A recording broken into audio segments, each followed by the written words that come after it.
আসসালামু আলাইকুম। আগামীকালটি রাস্তা দেশের মাঝে দুই দেশ যুদ্ধ লাগছে, পাকিস্তান আর ইন্ডিয়া আছে যুদ্ধ লাগছে দুই দেশে, কিন্তু রাষ্ট্র বিশ্ব এগুলো সচরা দিতে হইব।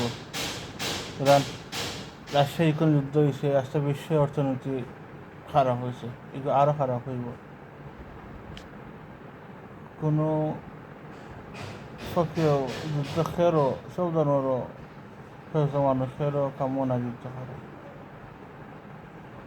সকলে আল্লাহ দোয়া করে আল্লাহ বিচার ক্ষমতা রাখতে হয়, সমাধান হইতো। আর আমার কাছে তখন পাকিস্তান 2019 সংসদে মুরাদের সমাধানের পরিচয় হয়েছে। আসলে আমরা আপনার উচিতে হারামাইন ইচ্ছা করছি 10 দিন অপরিচয় হয়েছে, তাই লাগে আজ সব বছর থেকে তাই লাগে যোগাযোগ আছে আমার। তাই না গুজরাট তখন ইন্ডিয়া বোঝার সাইডও তারা যোগ্য দেখাম দেন, তারা সাহস দেখাম, মরালে প্রস্তুত।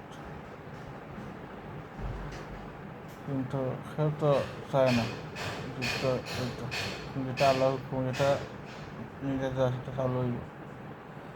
এটাকে খাওয়ার জন্য অন্যজনের দোয়া করি, নিহ মানুষ সকলেও দোয়া করতাম, সব ধর্ম করে। আসসালামু আলাইকুম, সকলে দোয়া করতাম।